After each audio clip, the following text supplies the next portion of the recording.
श्री कालिका पुराण अध्याय 4 कालिका अवतरण वर्ण।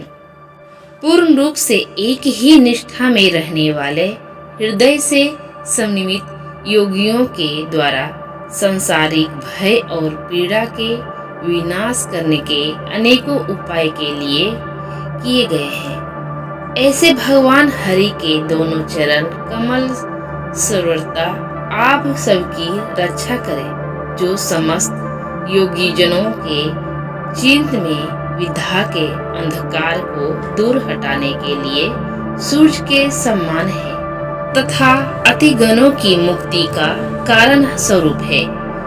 विभु के जन्म में शुद्धि कुबुद्धि के हनन करने वाली है और इन जंतुओं के समुदाय को विमोहित कर देने वाली है। वह माया आपकी रक्षा करे। समस्त जगति के अधिकाल में विराजमान पुरुषोत्तम ईश्वर को, जो नित्य ही ज्ञान से संपूर्ण है, उनको प्रणाम करके मैं कालिका पुराण का कथा करूंगा।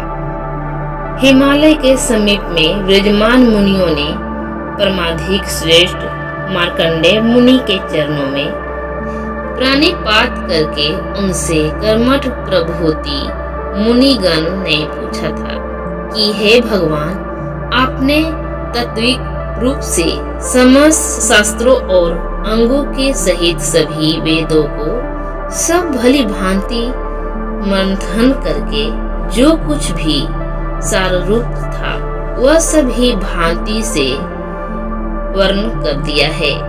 हे ब्राह्मण, समस्त वेदों में और सभी शास्त्रों में जो जो आपको संशय हुआ था वही आपने ज्ञान सूर्य के द्वारा अंधकार के ही सम्मान विनिष्ट कर दिया है। हे दिज्जो, मैं सर्वश्रेष्ठ आपके प्रसाद अर्थात अनुग्रह से हम सब प्रकार से वेदों और शास्त्रों में संशय से रहित हो गए हैं, अर्थात अब हमको किसी में कुछ भी संशय नहीं रहा है। हे ब्राह्मण, जो ब्रह्मा जी ने कहा था वह रहस्य के सहित धर्मशास्त्र आपसे सब ओर से अध्ययन करके हम सब कृतकृत अर्थात सफल हो गए हैं। अब हम लोग पुनः यह श्रवण करने की इच्छा करते हैं कि पुराने समय में काली देवी ने हरि प्रभु का, जो परमैति और ईश्वर थे, उन्हें किसी भी प्रकार से सती के स्वरूप से मोहित कर दिया था। जो भगवान हरि सदा ही ध्यान में मग्न रहा करते थे, यम वाले और अतियों में परम श्रेष्ठ थे तथा संसार में पूर्णतया विमुख रहा करते थे, उनको संक्षोभित कर दिया था। अथवा प्रजापति दक्ष की पत्नियों में परम शोभना सती किसी रीति से समुत्पन्न थी तथा पत्नी को पानी ग्रहण करने में भगवान शंभु ने कैसे अपना मन बना लिया था।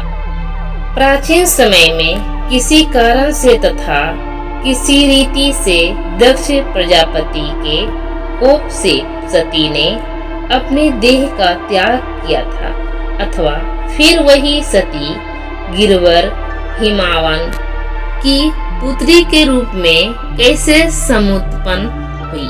फिर उस देवी ने भगवान कामदेव के शत्रु श्री शिव का आधा शरीर कैसे आहत कर लिया था।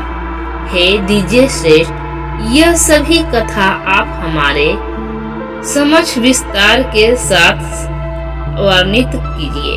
हे विपेंद्र, हम यह जानते हैं कि आपके समान अन्य कोई भी संशयों का छेदन करने वाला नहीं है और भविष्य में भी न होगा। सो अब आप यह समस्त वृत्तांत बताने की कृपा कीजिए। मार्कंडेय जी ने कहा, आप समस्त मुनिगण अब श्रवण वह करिए जो कि मेरी गोपनीय से भी अधिक गोपनीय है तथा परम पुण्य शुभ करने वाला, अच्छा ज्ञान प्रदान करने वाला तथा परम कामनाओं को पूर्ण करने वाला है। इसे प्राचीन समय में ब्रह्मा जी ने महान आत्मा वाले नारद जी से कहा था। इसके पश्चात नारद जी ने भी वाल्खिलियों के लिए बताया था। उन महात्मा वाल्खिलियों ने आयुकृत मुनि से कहा था और आयुकृत मुनि ने आसित नामक मुनि को यह बताया था। हे द्विजगणों, उन आसित मुनि ने विस्तार पूर्वक मुझको बताया था और मैं अब पुरातन कथा को आप सब लोगों के श्रवण करूंगा। इसके पूर्व मैं इस जगत के प्रति परमात्मा चक्रपनि प्रभु को प्रणिपात करता हूँ।